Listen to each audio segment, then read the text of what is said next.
Bueno, bienvenidos, bienvenidas a esta transmisión. Vamos a continuar con las lecturas complementarias al curso de Fundamentos de Medicina China con el texto de Giovanni Maciocia.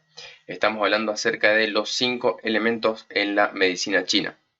Entonces, tenemos las aplicaciones de la teoría de los 5 elementos que son bastante variadas y son también muy importantes. Vamos a hablar algunas de estas, cómo se aplican en fisiología, patología, diagnóstico, tratamiento, también con acupuntura o masaje o algún otro método terapéutico y, por ejemplo, dietético o fitoterapia. Entonces, cuando hablamos de los 5 elementos en fisiología, tenemos las distintas relaciones que se producen entre los 5 elementos, son como un modelo de las relaciones entre los órganos internos y los diversos tejidos, también abarcando los órganos sensoriales, de los colores, olores, sabores y sonidos, que son todas las correspondencias que tienen entonces, que hemos estado estudiando. Respecto de los ciclos de generación y control, que son las relaciones entre los elementos, tenemos estos dos ciclos que van a proporcionar el modelo básico para las relaciones fisiológicas entre los órganos internos. Como se dice, la madera genera el fuego y es generada por el agua. Por ejemplo, se puede decir también que el hígado es la madre del corazón y el hijo de los riñones, porque el elemento generador es madre y el elemento generado es el hijo en estas relaciones entre órganos. Entonces tenemos ese ciclo de generación. También tenemos el ciclo de control, donde cada órgano es controlado por otro, de forma que se puede mantener un equilibrio. El control es fisiológico, obviamente cuando pasa a ser excesivo o deficiente se transforma en un ciclo patológico. Entonces ese ciclo de control es el hígado controla al vaso, el corazón controla a los pulmones, que es elemento metal, el vaso controla a los riñones, la tierra controla el agua, sería los pulmones controlan al hígado y los riñones controlan al corazón. Es importante recordar en la práctica clínica que los ciclos que se mencionan son un modelo de relaciones que deriva de la teoría de 5 elementos y pueden presentar ciertas incoherencias, deficiencias y arbitrariedades. Aunque este modelo puede ser de gran utilidad en la práctica clínica, no hay que perder de vista las funciones reales de los órganos y cómo estos interactúan entre ellos. Es decir, no debemos cometer el error de utilizar el modelo de la teoría de 5 elementos sin tener en cuenta las funciones reales de los órganos que el modelo en sí intenta representar. Siempre existe el peligro de utilizar los símbolos mismos, que serían los 5 elementos, y no aquello que simbolizan, que serían las funciones o la interacción entre las funciones de los órganos internos. Por el contrario, cuando se usan correctamente, los símbolos pueden proporcionar un modelo rápido y eficaz al cual recurrir en la práctica clínica, así como una guía para el diagnóstico y el tratamiento.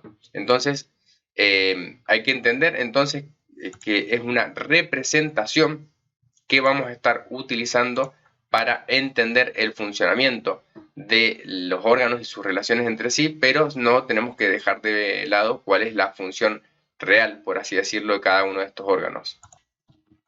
De la misma forma, sería posible explicar todas las relaciones de los 5 elementos entre los órganos en términos funcionales, o sea, teniendo en cuenta las funciones de los órganos. Estas funciones las vamos a estudiar en detalle más adelante, pero podemos mencionar, por ejemplo, cómo las interacciones entre los 5 elementos constituyen un modelo para las relaciones funcionales de los órganos.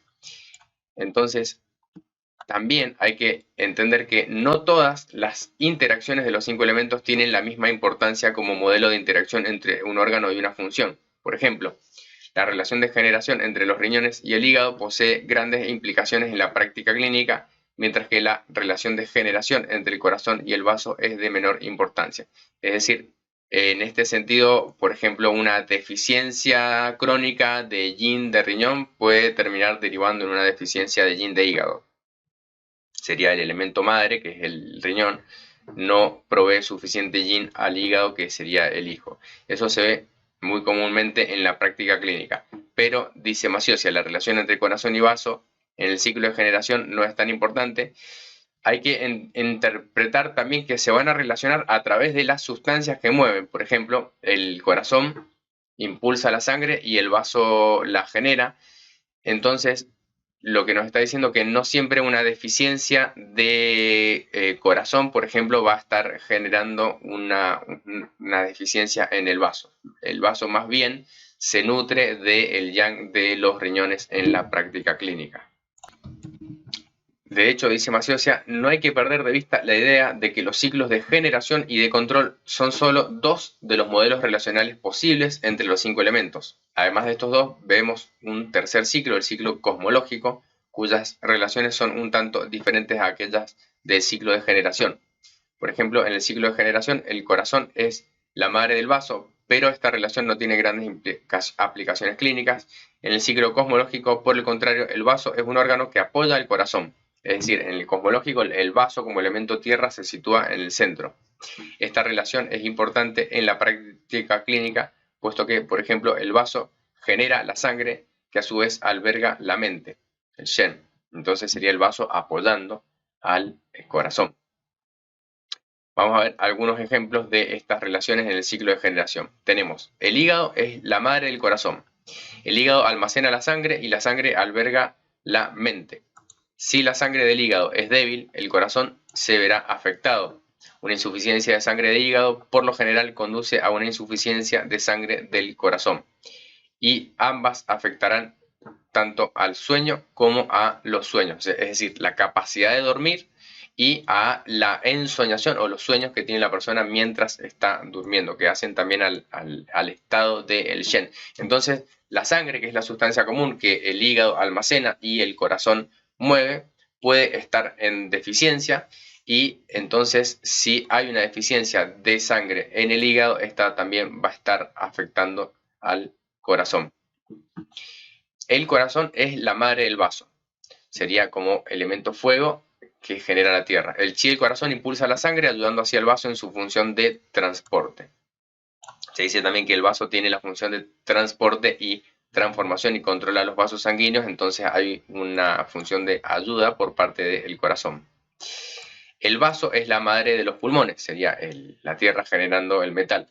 El chi del vaso suministra el chi de los alimentos, el gu chi, a los pulmones para que pueda mezclarse con el aire, sería el kong chi, dando lugar al chi de reunión, que es la fusión del chi del aire de los alimentos. Podríamos pensar en la sangre, que se le imprime el oxígeno en los pulmones, da lugar al chi de reunión, el zong chi. La insuficiencia de chi de pulmón y de chi de vaso suele darse con frecuencia. Podríamos pensar en este sentido que quizá una deficiencia de chi de vaso lleve a la larga a una deficiencia de chi de pulmón. Esto lo vemos mucho en personas con tendencia más bien sedentaria también, que hay sensación de falta de aire por deficiencia de chi. Los pulmones son la madre de los riñones. El chi de pulmón desciende para encontrarse con el chi de riñón. Asimismo, los pulmones envían líquido a los riñones. Se dice que cuando el riñón no recibe el chi de pulmón, se produce una respiración superficial o asmática también. Los riñones son la madre del hígado, sería el agua genera madera. El yin de riñón nutre la sangre del hígado. Los riñones controlan los huesos y el hígado controla los tendones. Los huesos y los tendones son inseparables en esta función. Entonces, esto es sobre el ciclo de generación. En lo que respecta al ciclo de control, tenemos que tomar el término control como una ayuda también. Es decir, los órganos se ayudan mutuamente para que estas funciones no estén en exceso, no para impedir la función. Cada órgano ayuda a las funciones del órgano al cual se supone que tiene que controlar. Viendo algunos ejemplos, por ejemplo, el hígado controla al estómago y al vaso, madera controlando la tierra. El hígado, con su libre circulación de chi, ayuda en realidad al estómago a descomponer y madurar los alimentos, y también al vaso en la labor de transformar y transportar. Cuando la función de control por parte del hígado se va de las manos, es decir, se hace excesiva, hay como un ciclo de explotación u sobrecontrol u opresión también.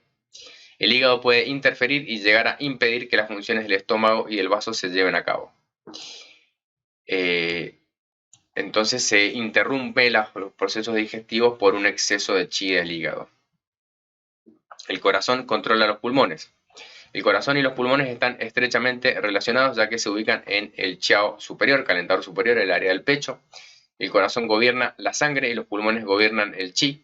El chi y la sangre se ayudan y se nutren mutuamente. Entonces, si hay un exceso en el corazón, podríamos pensar que se puede llegar a producir una respiración muy agitada. Hay una relación muy importante entre la respiración y el ritmo cardíaco, podríamos pensar. El vaso controla los riñones. Tanto el vaso como los riñones transforman los líquidos orgánicos, sería la tierra controlando el agua. La actividad del vaso de transformación y transporte de líquidos es esencial para la función de los riñones de transformación y excreción. Cuando el vaso falla aparece humedad, por ejemplo, y es un exceso de líquidos, por ejemplo, que se retienen y esto tiene que trabajarlo o repercute sobre los riñones. Los pulmones controlan al hígado, en este caso, a diferencia de los otros, hay una faceta de control, es decir, los pulmones sobre el hígado lo mantienen en su lugar, por así decirlo, envían el chi hacia abajo, tiene la naturaleza o dirección fisiológica del chi del pulmón es descendente y la del chi es ascendente. Entonces, si el chi de pulmón es débil y no puede descender, el chi de hígado tiende a ascender demasiado y esto se ve como un exceso de energía en la cabeza. Por ejemplo, cuando hay una insuficiencia de pulmón, lleva a un ascenso de yang de hígado o a un estancamiento de chi de hígado. Esto da, por ejemplo, cefalea, enrojecimiento de la cara, tinnitus a veces, o acúfenos, distintos síntomas de ascenso excesivo del chi. Los riñones controlan el corazón, dice. Los riñones y el corazón se asisten y ayudan mutuamente. Una buena comunicación e interacción entre los riñones y el corazón es indispensable para un buen estado de salud. Esta relación también la vamos a ver en el ciclo cosmológico. Pero sería el agua controlando el fuego. Hay una relación, por ejemplo, podríamos pensar, entre la función de los riñones, de filtrado de la sangre y la presión sanguínea que termina repercutiendo en el estado del corazón. Bueno, hasta acá con esta lectura sobre la aplicación de los 5 elementos en medicina china, sobre todo en los ciclos de generación y control. Si les interesa aprender más de medicina china, los invito a suscribirse a la escuela LinkedIn, donde van a tener cursos de medicina china, también Tai Chi, Qigong y otras disciplinas. Y nos estamos encontrando en la próxima transmisión.